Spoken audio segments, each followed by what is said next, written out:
Hello, everyone, and welcome to episode 6 of the KAIJU CATACLYSM podcast. I am your host, DREAGEN, and with me today... It's Ashley, as always. Yep, and, the moment has finally arrived. We have finally seen Shin Gojira, a.k.a. Godzilla Resurgence, a.k.a. Shin Godzilla, as it's being called in the States, which essentially is just Shin Gojira. So, we're just going to make this episode just kind of talking about that. We'll kind of leave kind of the larger discussions of the film in terms of implications of sequels and how it's like and not like the legendary film really, but just talk about this one and really just, give our thoughts. So it's not really a review, but I guess it kind of is, whatever. So first things first, what did you think of it? I liked it. It was definitely different than I was expecting. And it's not that I thought it was going to be bad or anything, but it was better than I expected it was going to be, for sure. And I think it was a lot more interesting. I guess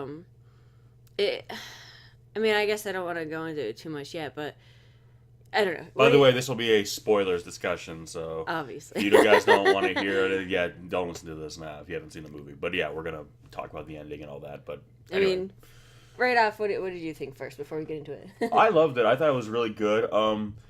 I know we just said we're not going to really talk about how it compares to the other films, but I will say this, and because I know the legendary Godzilla is kind of the elephant in the room too with this, but I feel that it got right or what legendary, I don't want to say got wrong, but what the weaker points of legendary's film were the strengths of this film. And vice versa. Ironically enough. Yeah. I love the film. I was even the one saying, because I know I harp on fanboys a lot. I know I probably come across like I'm a legendary fanboy myself. And I've always said, I really don't care who's making Godzilla. Godzilla is Godzilla. If it's a good Godzilla movie, I don't care if it's a studio out of Norway making it. I don't care. And I really thought that the Godzilla they presented in the legendary film was a really cool Godzilla himself. But I've even said that if I think this one's a better movie, I'll be the first to say it. I like this movie more than the legendary film. I like the Godzilla in the legendary film better, which we'll get into that shortly. But I felt that the human cast in this film was much a lot stronger. Stronger, and not because the legendary film had a bad cast. It's because the most interesting characters in the legendary film were not focused on. The scientists, the people studying Godzilla, the people who work for this super secret government organization that tracks, studies all these giant monsters and learns about basically a world that was once ruled by kaiju. Yeah, I want to hang out with those guys. And instead we keep cutting away to some, guy trying to find his family, which I sympathize for that guy. And he did the actor, Aaron Taylor Johnson, I think his name, did a fine job. But my problem was I didn't really care about his story. I wanted to be with like Dr. Serizawa and learn about them, the people who are trying to understand Godzilla. And in this film, these are the people we're hanging out with. We're not really with the military. The military is used, the problem solvers, basically. Yeah, they're used effectively. Okay, we've got a plan. We're ready to put into action. Boom. The military's like, all right, we got this. Let's do it. But you're not just honestly, you get both in Shin Gojira. Like, you have the people solving the problem, and then you do see the military, the self-defense force. But the point is, when the military is not doing the plan, you're not just hanging out with them, going, you miss your family, or it's not about. It's like, okay, let's cut back to the people trying to figure out Godzilla, and when their job is done, we cut back to the military is going to put into action.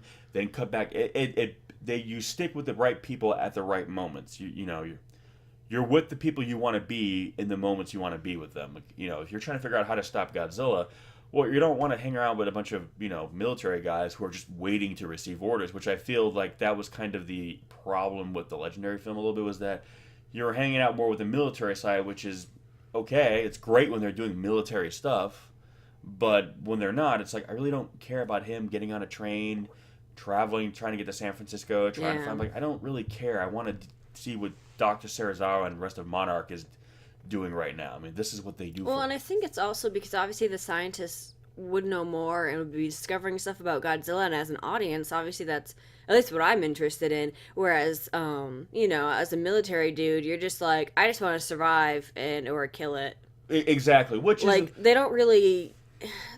not that they're not interested in discovering more about Godzilla. They're not interested in Godzilla as Godzilla. They're just seeing him as a threat. Yeah, and I guess obviously as an audience, for me, that's one of the things you're always interested in when you watch these movies, you know. Yeah. Well, that's the thing. In real life, we would probably have more of the attitude of the military, where it's like, we're scared, let's destroy it, so we're safe. But the movie, it's a movie, it's not real. So since we're perfectly safe here in the theater... And obviously we're all seeing Godzilla movie because we like Godzilla and think it's cool. So, again, I really, really enjoyed the legendary film, but that was where I felt it was weak. Yeah. And this film did that exactly how I felt the legendary film should have done it, where they stuck with the people who are trying to understand what Godzilla actually is. Because that was what's interesting to me, especially this film, where they basically gave him a new origin story. If I'm understanding correctly, he is a ancient form of marine life that was basically exposed to an environment where I guess a lot of nuclear waste had been dumped in the ocean. Yeah, all those barrels and stuff we saw. Yeah, right around, like, you know, Japan and all that. And well, it was in Tokyo Bay, wasn't it? I don't know if someone was in Tokyo. I mean, it was in and around that whole area. I mean, it was close. It might have been into, or pretty damn close to it.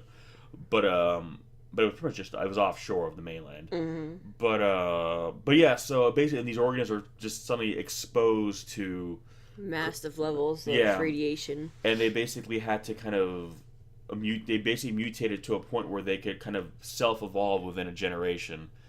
And that's basically what Godzilla is. Like, he can basically, it's interesting because you basically kind of see, he's like the history of animal life on Earth. You see him kind of go from being basically this fully aquatic organism to like this amphibious thing crawling on land to this thing that's kind of rising up on two legs, and then before it finally becomes Godzilla as we know it. So it's basically, he's like the history of life. You know, so the old, science textbooks where you see the fish crawling out on land for the first time, then they evolve over time. And they even said in the movie it's not generational evolution, it's like self-imposed. Yeah, it almost basically evolves like a virus does, where a virus can evolve within its own, I guess, lifetime, instead as opposed to like generations and population. So it's a lot. It's interesting, and because of there's so much new information about Godzilla, I'm glad they stuck with the people who are trying to understand him, because it's not like you can walk into, if you're someone like me you've grown up with all the films, you watched all the films, you know who Godzilla is, the lore, the different variations of the lore.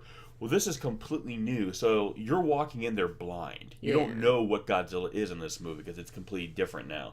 So if they didn't really hang out with those kinds of people, then you were really not going to know much about him because you don't have that kind of... Yeah, it's such a departure from his previous, like, lore. Yeah. And so it's one of those things where, even the legendary one, they basically stuck to the whole, like, he is basically a dinosaurian creature that survived. They kind of tweaked it there and made it more where, like, well, he evolved to be like Godzilla as opposed to being mutated directly, but still a creature of that nature that had already existed. He was more of a species in legendary. Yeah, whereas this one, he's kind of like an anomaly, basically. But yeah, and that was the thing. So you got to really hang out with these people, and the cast was phenomenal. Trying to remember all their names. We had the leads are... hang on, we're trying to get them all. Is it Hiroki Hasegawa, who's like the main guy. Higuchi. Yeah, he's kind of like obviously, most of these people are politicians. He was like assistant prime minister or something like that. Yeah, he worked closely with the prime minister, and he was the one who was kind of basically telling people, like, we really need to just stop being bogged down in bureaucracy and actually, like, act. Like, we need to get to work. The kind of like, not his, the guy kind of was like, I guess, like, directly over him, was played by Yutaka Takenuchi. Yeah, and I guess he was kind of the one who was basically kind of going. He was higher up, and I think he worked like directly with the prime minister, and he was basically the one kind of acting as like the buffer and basically kind of trying to convince the prime minister. Because again, the thing you have to understand about this movie is it's very realistic. Yeah, in sense of politics. This film has done exceptionally well in Japan, but it has received a few, not one negative, but kind of minor criticisms in the West, especially in America. And that is, there's a lot of politics, a lot of meetings and discussions. A lot of people said they were bored in the beginning because of all that. Yeah, you're going to see tons of names of this person is the prime minister or the cabinet minister of this, secretary of this, and it's just going to be a lot of names of political person coming in, and that's the thing. That's kind of that's the joke. Yeah. Is Japanese politics is kind of basically bogged down in bureaucracy, and that's not just Japanese politics. That's really everywhere, but. Because of... I think especially because of their the post-war situation. treaty, whereas Japan is not allowed to have an offensive military. That's why they have a self-defense force. Japan technically doesn't have an army. Yeah. They can't send troops or even like relief aid, to be able to use weapons and have even on their own soil, they have to make sure that it's not. It basically has to be like they're only allowed to basically bring out the big guns is if they're being attacked by a foreign aggressor, and that means someone is coming into their either airspace, land, or water space, and attacking them like North Korea could bring ships into near the bay, but as long as they're not opening fire, I believe. I mean, if I'm wrong, someone correct me, but they still can't even fight back. They have to wait till basically they are attacked by an aggressor before they can, fire off a thing around. And you see in this movie, in classic Godzilla movies, Godzilla shows up and the military just unloads on him. But realistically, they would not be able to just do that. They have to go to all these different meetings. All right, can we shoot at him? Can we use this type of artillery on him? Does he count as a foreign aggressor, or is he categorized as wildlife? They don't want to be breaking the treaty exactly. And then basically be screwed. And so while Godzilla is literally wreaking havoc, they're having a meeting if they're allowed to do anything, because they want to make sure that shooting at him doesn't violate this treaty. So they go from this, this has changed, we need to have this meeting now. Oh wait, now this has happened, so now let's go to this room and have this meeting. Oh wait, now this happened, all right, let's disband this meeting and go to this room over here and start this meeting. And it's just like, and I think for a lot of Westerners, they're like, well, what the hell, shoot him, it's like, just do that, like, this is a Godzilla movie. And I think before a lot of Japanese audiences, I guess from what I heard, they would kind of laugh at that, because that's kind of the issue over there, is that their hands are so tied that to do anything, it takes they have to cut through all this red tape. And when they finally do kind of launch an attack on him, they have to sit there with the prime minister, in their quote unquote war room, for better or for worse. And they have to start off with just shooting basic kind of machine guns off basically they have to work their way up. Yeah, artillery, and they're shooting. They have to get permission for every type of weapon. Yeah, and so I think it's an Apache helicopter or something like that. I don't really know my military vehicles, but and it's just basically using the machine gun thing. Doesn't work on Godzilla. Okay, can we use these higher caliber rounds now? They have to get on the phone. Prime Minister, do we have your authorization to use these rounds? Go ahead and use those rounds. All right, go ahead and use the rounds. Then they fire. It doesn't work. Okay, do we have authorization to use these missiles?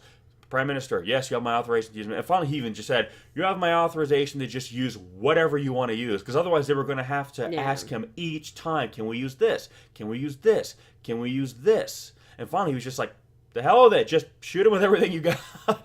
And big surprise, didn't work. But that's kind of the whole point. Just to do anything, realistically, it would have taken, that's what they have to go through. And that's the point of this film. The original 1954 Gojira was the metaphor, or this was basically kind of like Godzilla represent the nuclear bomb. This force of destruction that you could not stop, and you just basically had to try to survive through. This Godzilla is more about Japan as a nation, their inability to act to defend themselves or protect. Yeah, it's like Godzilla could be anything. They use Godzilla as that metaphor, but it could have been a foreign aggressor. Godzilla could have been a foreign aggressor. Godzilla could have been an army from another country. And it's, do we have? Ironically, it would have been an easier situation if it was the foreign aggressor, because it's very clear cut. Then if someone invades your country and starts attacking you with military force, you're allowed to basically do whatever you want. Well, and I think they even kind I mean, I guess it's not a joke, but they make the point of saying, like, oh, is he considered a foreign aggressor? And they're kind of like, yeah, it's all semantics, like. Well, yeah, it's like at this point, and that's the thing, but they were saying, but technically... Because he's not a country invading or something, exactly. That's the thing, is he wildlife? Because if he's wildlife, they were saying they have, like, an animal control division of the government. They said they would have to send, imagine that, Godzilla attacks, and you send, like, an animal control. Well, and it's funny, because they said they had people that were petitioning for Godzilla's live capture, and it's kind of like, how do you even go about doing that? Yeah, especially and that's when he was in his first form. Well, yeah, and then because this is the largest Godzilla on record. I think he's 116 or 118 meters. He's not too much larger than the legendary one. I know they made a big deal. He's the biggest one on record. I think, like, I don't know. It'd be the difference between someone being 6'4" versus like 6'6" or 6'7". So it's not a gigantic difference in height or anything. But he is technically on record the tallest. And even that's a lot to do with that. Legendaries have basically bad posture, but yeah. So that's the thing about this movie, and that's what this movie's about. It's saying, like, look, as a country, if Godzilla really did attack, would we be screwed? Because we look how much crap we have to go through just to do this. So while we're trying to figure this out, we're getting our asses kicked by Godzilla, and Godzilla cities getting destroyed, people are dying. And that's the thing. And there's the issue, like, okay, can we get the Americans to help? And that's the other kind of discussion in this film, is that does Japan basically and I know it was Hideki Anno, who's the writer director of this film, who's known because he's the guy who created Evangelion.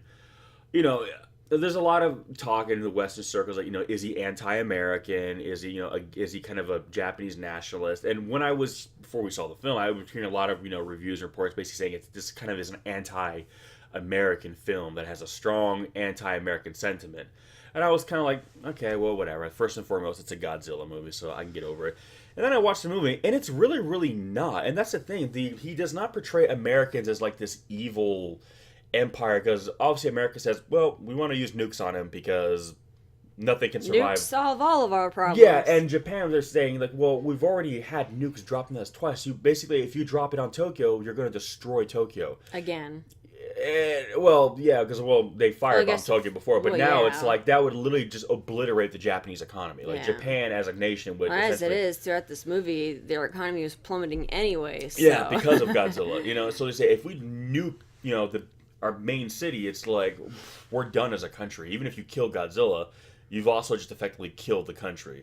Well, and again, it's the whole point that America obviously instantly wants to go to the big guns, I guess, and they don't even give Japan the chance to try and figure out an alternative method. And they have to push to kind of, like, we have they really had to fight for it. But, to be fair, though, the American president, when he's speaking with the envoy played by Satomi Ishihara, who's supposed to basically be like an American-born Japanese woman, which she speaks English in the movie, yes, and I know perhaps to Japanese ears, they, when she speaks English, it probably just sounds fine to them. She's clearly not American. and it's fine, but she's supposed to be like American, Japanese American. Because she's gonna be the president. Yeah, she wants to be the next one of the presidents, and when she's in her 40s. I guess her grandmother's supposed to be from Japan. Yeah, she's clearly not American raised at all. But it's fine. But she was actually one of my favorite characters in the film. But she was basically kind of the mouthpiece of America. She kind of starts off a little bit kind of arrogant and kind of brazen, as obviously most people kind of envision Americans, which whatever, that's fine. We've earned that reputation. When you have certain politicians right now on television, running their mouth off as they do, I can't really blame them for thinking that we're all like that. So that's whatever. But they were even saying that, listen, we understand, and the president actually talks to her at one point and even says that, listen, I'm trying to convince the UN and all, because it's not just America. The UN agrees that we got to nuke Godzilla. And then for Japan, they're kind of saying something similar to what they said in the 84 film, was that it's easy for you to say, you're way over there. Just launch a nuke from way over there, and it blows something up way over there, and it's out of sight, out of mind. But this is our home.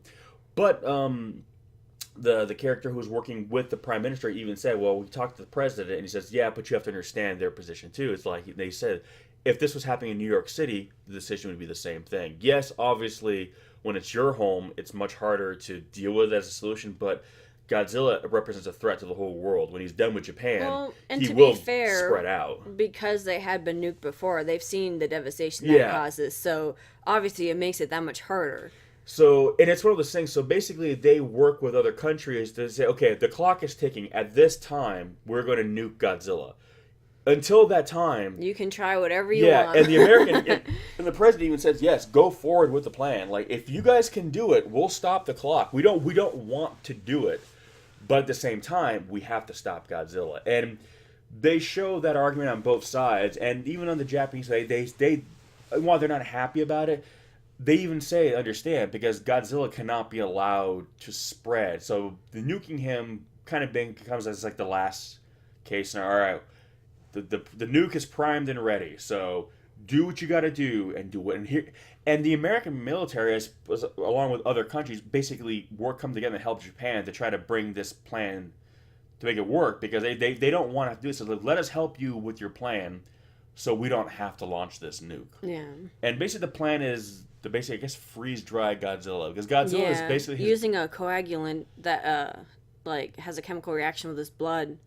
Because his blood is, like, irradiated. Because when you see that glow that you're seeing, that's actually his blood. Basically his blood is, like, new. Which is something they brought back from the original film, which I like, is that being too close to him gives people, like, radiation sickness. Yeah. Like, because when he bleeds out and all that. Like, even the trail that the trail of devastation he leaves behind, there's, like... radiation residue. Yeah, I guess not residue, but you know what I mean. Like there's radiation left behind. Everyone who gets near him has like hazmats too, so you physically can't even get near Godzilla basically, because you'll die from like just radiation. So at one point they showed the drone trying to fly in near him. Yeah, and then it just dies. It went offline. Yeah. So that's interesting. So basically, Godzilla is just walking death.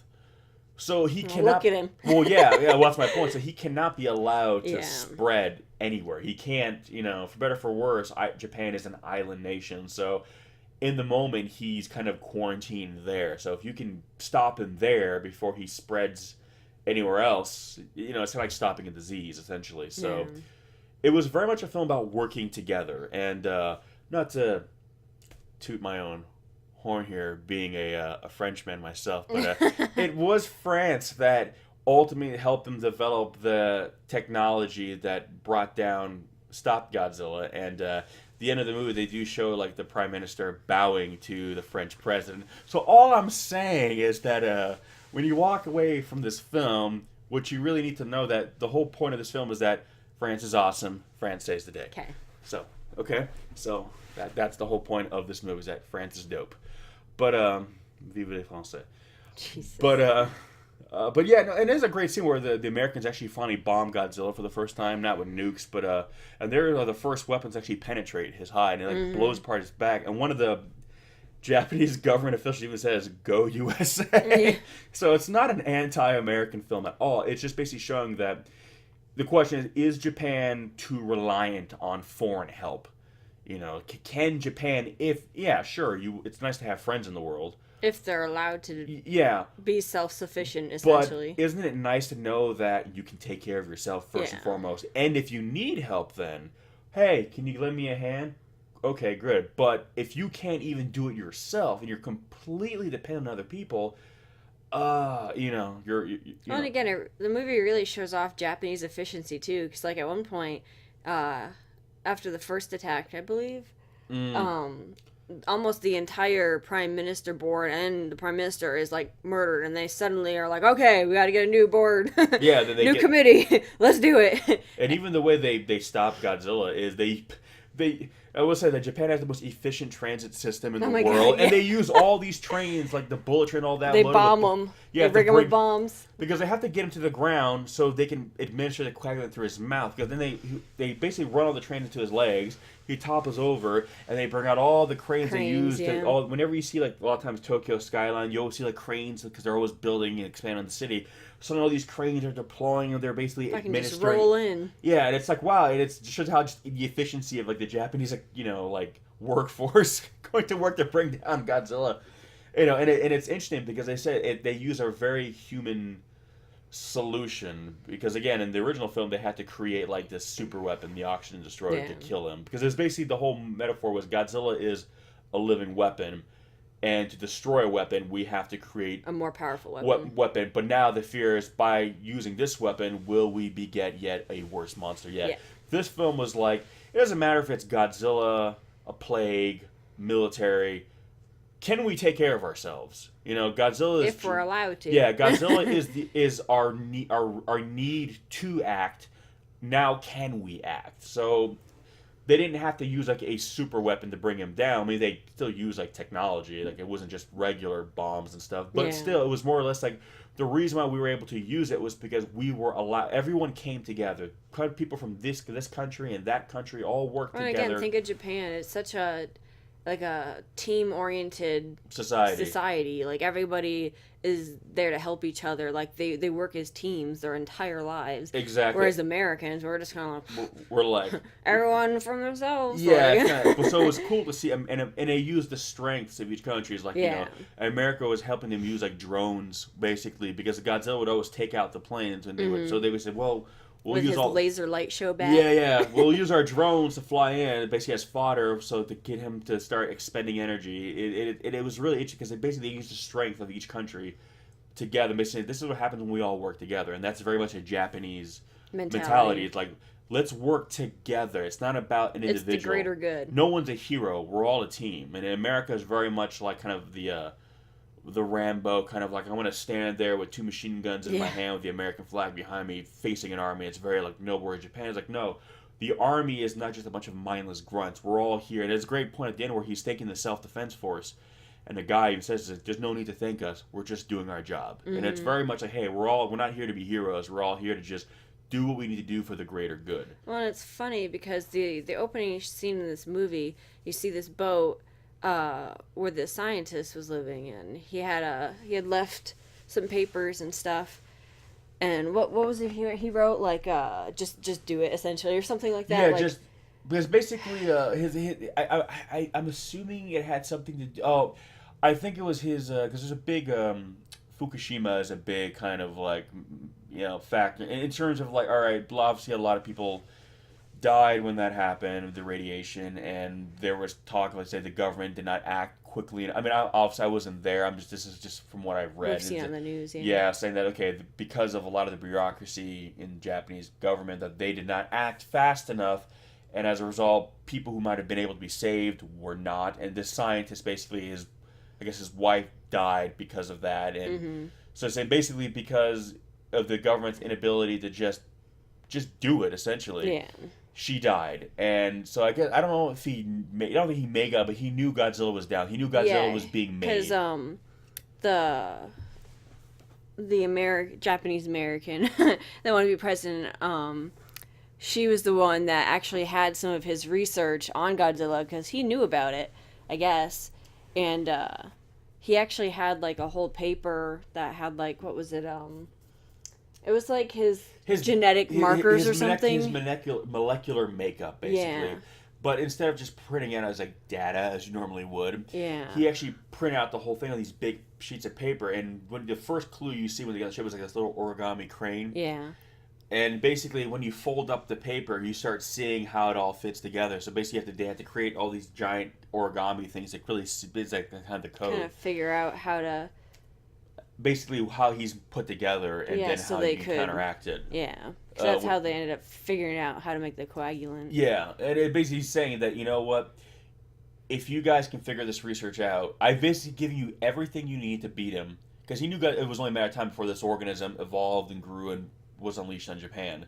And he could have gone to the military with us, and he didn't. So basically saying that, I know this is going to happen, and this is like payback, and basically, if you don't stop him, it's your own fault for the same reason why my wife died, because you guys failed to act. So here's all the information. Here's everything you need to beat him. Now just do it. Oh, and it's funny because I like that they set it up in the very beginning. It's the first shot of the movie, and that theme that theme was recurring throughout the entire film. Yeah. And at the end, the like assistant prime minister guy Yaguchi, he even said, you know, as a politician, you can either basically kind of not deny everything that happened, but you can either accept it and kind of take responsibility for it or not. And he's like, and I'm going to, you know. Well, and that's the thing. I mean, it's just, again, it's cool that they kept that reoccurring theme throughout the entire film. You know, that was one of the big themes of the movie. Yeah, it's basically like, just, hey, take responsibility, get the job done, you know? Yeah, just act, you know? Do what's best for your country. So it was less of a, I mean, like I said, so and Godzilla himself is kind of now, I guess, obviously we had initially said that there was going to be, like, you know, a combination of, and I think there might have still been a few practical things here and there but from what I see, Godzilla you're seeing on screen is CGI. Primarily CGI. Yeah, he's not a tokusatsu effect. So in the beginning, when everyone's saying for Godzilla to be Godzilla, he needs to be from Toho, he needs to be from tokusatsu. And then when there was a release that he was all CGI, those same people without skipping a beat were like, yeah, for Godzilla to be Godzilla, he needs to be from Toho. And I was waiting for the and. Yeah, so that's what it needs to be. So this is the real Godzilla because he's from Toho. I'm like, yeah, but wait a minute. There was one more thing, right? There was one more thing you guys always told me when I said that. He had to be a practical effect. Yeah, when I was saying, oh no, Legendary's Godzilla count because Toho approved him. Toho approved the design. Toho loves the design. And they recognized that as Godzilla. They even put him in the game that came out right after. Oh, no, he has to be tokusatsu, like the new one, Shin, because Shin's going to be tokusatsu, clearly. And then he wasn't, and then suddenly everyone forgot about that apparent stipulation. So, Godzilla does not need to be a man in a suit. Godzilla just needs to be Godzilla. That's what Godzilla needs to be Godzilla. And this is he's familiar in a lot of ways, but he's also very I was gonna say different. Obviously, his origin is new, and the whole idea he has different forms. When you first see him, he's basically like he's got no arms, he's got kind of dinosaur-esque legs and a tail, but basically he has to kind of like push himself along on the ground with his back legs. He's got no arms. Yeah, they're like little stubs in the beginning, and honestly, like that first fucking scene, he's like, you know, it's terrifying. He's terrifying, but he's so ugly. He's kind of cute. I mean, it looks realistic in the sense that, you know, when you look at like young like amphibians and stuff, they have those huge eyes, and it just was a really cool. It was a very realistic approach. Yeah, it was a cool approach, but it was also very different. Oh yeah, it was very different. It was much more creature. I always say, like, monsters, you have kind of like creature monsters and beastly monster. Creature is kind of like the alien, the xenomorph from the Alien movies, something like Pumpkinhead from the Pumpkinhead movies, and then you have like kind of like more beastly, which is a friend of you kind of saw like the movie The Relic, the Cthulhu, and that was like it's more beastly, it's more like big and Godzilla to me has always been kind of like beastly kaiju. Yeah. And in this film, he felt a bit more creature-y, a little bit. So it was kind of a different, especially in the first two forms. When in his second form, when he's able to kind of rear up on two legs, he actually is the size of the original 54 Godzilla. So it's kind of interesting when you basically see, well, that's how big he would look like now in Tokyo with all the giant buildings. Well, see, and it's interesting because when he does initially raise up on his back legs, you know, the prime minister initially, you know, they're going to start firing on him. But because there's just, you know, there's two civilians there, he's like, abort. And, you know, they might have very well been able to kill him then. Yeah, they might have been able to kill him. But again, it's that theme, the inability to act. Yes, it's loss of life, but that's 2 lives versus the entire city. Yeah, I mean, when he comes back. I mean, it's bad, but it's the greater good. Yeah, I mean, we might have been bulletproof by that point. We don't know. We don't know. But he might have not have been yet. So that might have been the time to act, is when he comes back up again in his final form. Yeah. Yeah, because right after that, he basically kind of freezes, and then he just suddenly darts back in, and they're like, yeah, you know, after kind of evolving, so to speak, he's so heated up, he needed to cool down, so he went back into the water. And that's interesting, too. He almost seemed kind of scared, because he didn't, like, attack the military. He almost looked like a spooked animal. He was kind of looking deer at in the headlights, kind of. Yeah, like, what am I going to do? And then when they fly away, he kind of, like, panics and runs away. So he wasn't coming across as, like, this... It wasn't until he came back out, and he was basically like, you know, this god incarnate, as they call him. But so he could have very well been killed then and there, because that's the thing, too. As big and scary as Godzilla is, this is actually probably physically one of the weaker Godzillas we've seen in a while, because he has the most firepower. Like, he can, you know, he's got the laser, and that's the thing, too. His atomic breath now is not really a weapon so much as when he's attacked or damaged, his body heats up. Whenever he's kind of like crazed, or the radiation basically builds up so much in his body, the heat, that he has to expel it. Expel it, and when you see him open his mouth, and it's not like he just. It basically starts off as like almost like gas, like radiate. Like you can see it from radiation. They call it like a plume or something. Yeah, and then it's like he ignites it almost after the initial like. It looks like the original Godzilla films before they switch over to the blue kind of animated fire. Yeah, when they initially did it with steam or whatever. It looked like that. Then it turns to almost like to literal fire. It heats up. And then it gets so concentrated, it turns to that purple beam of like radiation, which kind of just slices and it through. Whistles. Yeah. And then he just kind of just clench it, and it just kind of fires out of his back. And then he said his spines are basically like heat dispersal. Mm-hmm. So really, he's not like attacking; he's just dispensing all this heat. And then you see him after he nukes, basically wipes out the whole city, firebombs the whole city with it. And then you see him kind of weirdly drunk stagger, and then all the lights in his body go out, and he just kind of freezes. And he's basically cooled down, and now he's kind of in hibernation. Dormant almost. Until his body heats back up enough for him to act. So his atomic attack isn't even like because before it was a weapon. Yeah, it's like a defense mechanism almost now. Yeah, it's kind of like his body just kind of expels too much when he gets too hot. Yeah. So... But he gets that because they bomb him from the back, and it blows open his back, and he's bleeding everywhere. Yeah. And I'm like, whereas the old Godzilla is like, anything honestly short of a nuke, can't even damage his hide. And even in Legendary, they detonate atom bombs at point blank range, and that doesn't even kill him. I mean, obviously they didn't say what happened when they drop a hydrogen bomb, but we know that at the very least, an atom bomb can't even damage the Legendary Godzilla. So this Godzilla is a lot more vulnerable. Mm-hmm. But I think that's the point. They're showing that he's not indestructible, but he might as well be because we're not allowed to do anything to him. And it took the Americans doing that to him, that they're the ones who were able to damage him was us, because we're the only ones who have the authority just to fly in there and drop these basically more powerful weapons on him.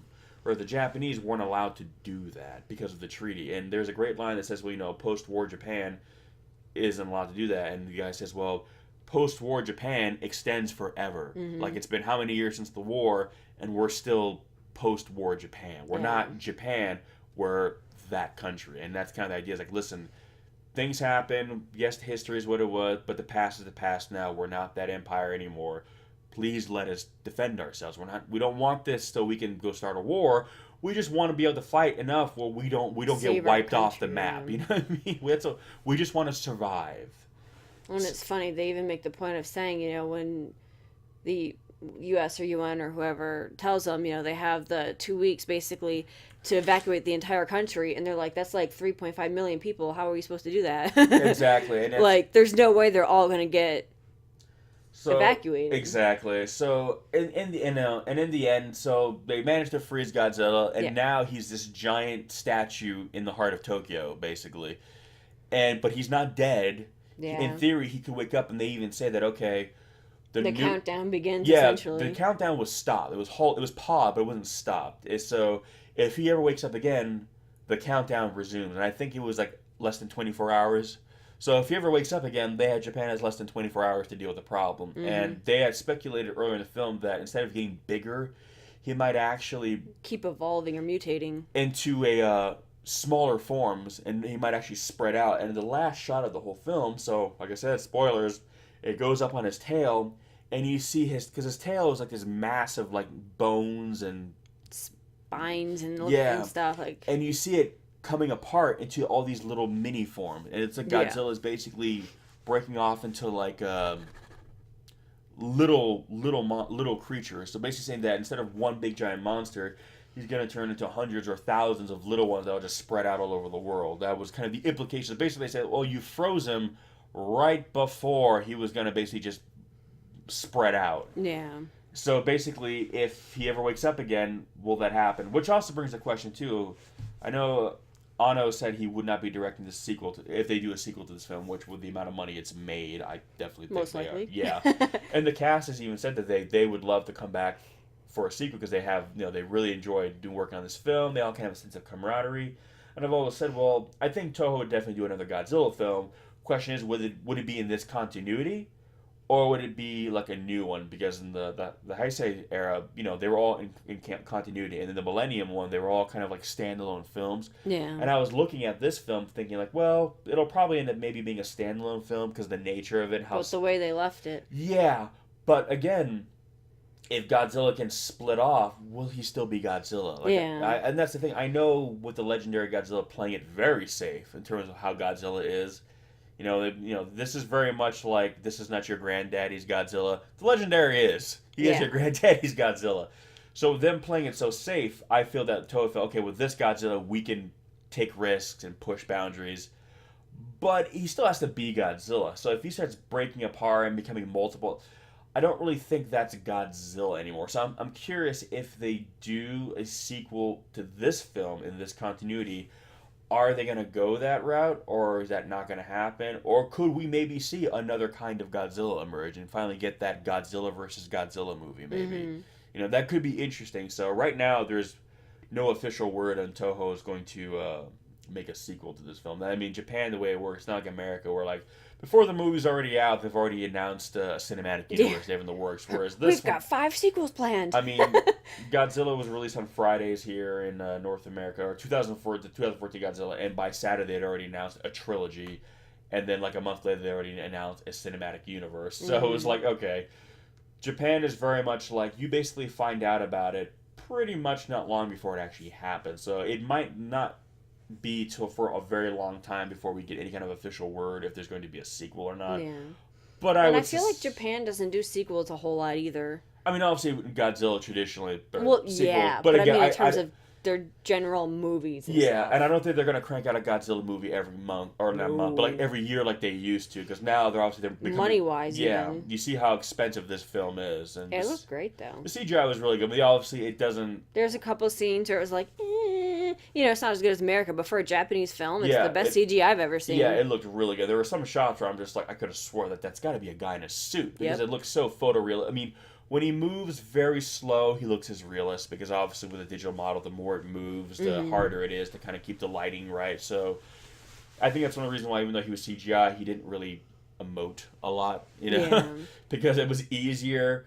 But when they did make him move, I think they kind of they saved the budget and made it count. But he still looked great. So I would the amount of money this film has made, plus the amount of money that Toho is making off the legendary Godzilla, I definitely think they're going to up the ante should they do a sequel to this film, which I suspect they probably are. So in terms of how, discussing what a future cinematic universe with Shin would be like, this and that, we're going to save that for another episode. We can kind of talk about this one, talk about the legendary one, and kind of dive into that. But for this one, we just kind of wanted to focus on the movie itself, as how this film works as a movie. Because first and foremost, with any movie, you have to just judge it on its own merit. Regardless of what it leads into later on. I mean, the greatest Godzilla movie ever made could be the sequel to this movie, and that's all fun to speculate. But right now, Shin Gojira, Godzilla Resurgence, Shin Godzilla. Oh, it's funny. Now that you say that, I like how in this movie they even say, like, the Americans named him Godzilla. Oh, yeah. That was a great thing. The first time you hear his name is a Japanese man say the word Godzilla, not Gojira. Godzilla. Because the Americans named him. And then they even said, and it's like, well, based on our kanji and how we would read it. It would say Gojira. So that's how they changed it. But it's funny because it's the reverse of how he got to be called Godzilla. Because obviously his name is Gojira. Yeah. Gojira, I guess you would say it. And when Toho was trying to translate the movie into English, they weren't clear on exactly how it would be translated. So they kind of wrote it the way the way it sounded to them. And Gojira sounded more like Godzilla, which is more like, and they kind of wrote it out that way, pronouncing it as more like Godzilla, and the Americans pronounced it as Godzilla. So it's funny that he got the name and it was reversed. Yeah. Like, we named them Godzilla, and they basically had the same issue with the translation in reverse. So I thought that was really interesting. But you hear Japanese people say Godzilla initially, and it was so weird to hear. And finally they're like, screw it, we don't say it that way. He's Gojira. Everybody's all right. So from here on out, he's Gojira. But yeah, that's how you initially hear the name as Godzilla. So I thought that was really kind of just a little... kind of funny nod. Yeah, to history. And one more quick thing I want to point out. I wanted this to be a shorter episode, but screw it, that never happened. We said that every time. We're not going to let it run for 45 minutes, and then we look like, oh look, 43 minutes. Let's wrap this up. But yeah, my only concern with Anno was that how much of this would borderline on homage versus originality. And the film is very original, but some of the music they take is from the old scores. But what I mean by that is that they don't just re-record the old music. They literally lift it from the old movies, what's wrong with that? Well, the problem is when those soundtracks were mixed, they were done in mono, whereas now all music in movies is done in stereo. So in terms of sound design, when you have a mono track in a stereo film, it's very, very obvious that the music... Yeah, the sound quality, you can tell. Even with the roars, you said. Yeah, Godzilla, his roar in this film is a greatest hits roar. He has roars from all different eras. And like when he's in his first kind of like crawling on the ground form, they use the original 1954 Godzilla roar, which sounds very old and tinny and does not fit. And then when he gets up on like kind of more his hind legs and more of the later movie, they kind of go through more like the 60s and 70s Godzilla roar. And his last roar you hear before he's frozen is actually my favorite roar. It's from the roar from 84, 89, and 91. When he has that really deep, gravelly, bassy roar. And it's his final roar. And I was like, yes! But even then, you can hear like it doesn't fit the soundtrack. And they use music too, where it's like when you hear the new score, it's... I forget the guy who did the new score. It's from the guy who worked on Evangelion, the music there. And the new music is very good, and so is the old music. They use a lot of the classic themes, but the problem is they don't, sound design wise, they don't fit. And that's also one of the reasons why Legendary created a new roar, because it said, because people asked them, why don't you just use the classic one? Well, first of all, I'm like, which one? Yeah. And two, they said, well, we tried, but the problem is, sound design wise, it didn't fit. It didn't mix with the rest of the sound, so that's why we gave him a new roar. And that's one of the things, always like different eras of Godzilla, you get a new incarnation of the roar. Yeah. And I was kind of hoping to get that with this one, so I was kind of a little bummed that, yeah, it's all the roars we know and love, but I wanted to hear a new Godzilla roar, a new take. Especially because like the way they have his mouth in this one, it's so bizarre. Yeah. And like you'd think he'd have to sound a little different. And again, everything about him else was different. So I was like, I'm a new roar. But he was an angel. No. Yeah, he was. But anyway, so there it is. Shin Gojira, Godzilla Resurgence. I love the film. It was really, really good. Again, it was good. It's not a perfect film, obviously, but I'm not one of those people. It was very much Anno's directing. You could totally tell. He's a great director. He really, really is. But he has his little moments. The cinematography he uses is so distinct. There's one shot that's lifted right out of Evangelion, where Godzilla's standing when they had the fire behind him. It's the exact same shot as when Ava Unit 1 was walking and had the fire behind him. And some of his little jazz themes notes. I'm just kind of like, some really, of the music dude, choices. You're gonna play like freestyle jazz right now. And then like the random rock. Yeah, I don't know. But as a whole, it was a good movie. I would say, is it better than Legendary films? It's different. If I'm in the mood to watch this film, I'm not in the mood to watch Legendary. But we'll discuss that in another episode. Yeah. But yeah, so thanks for listening, guys. Thanks to my lovely co-host, as always, for joining me. If you've seen it, let us know what you think. Yeah. If you guys liked it, by all means, give us your thoughts, give us your comments. The turnout at our theater is pretty good, so we're hoping a lot of people went and saw it. Yeah. And this was night 2 we saw it, not the first night. So support this so we can get more Godzilla in theaters, regardless of where it's from. So thanks for listening, guys, and we'll catch you on the next one. Peace. Later.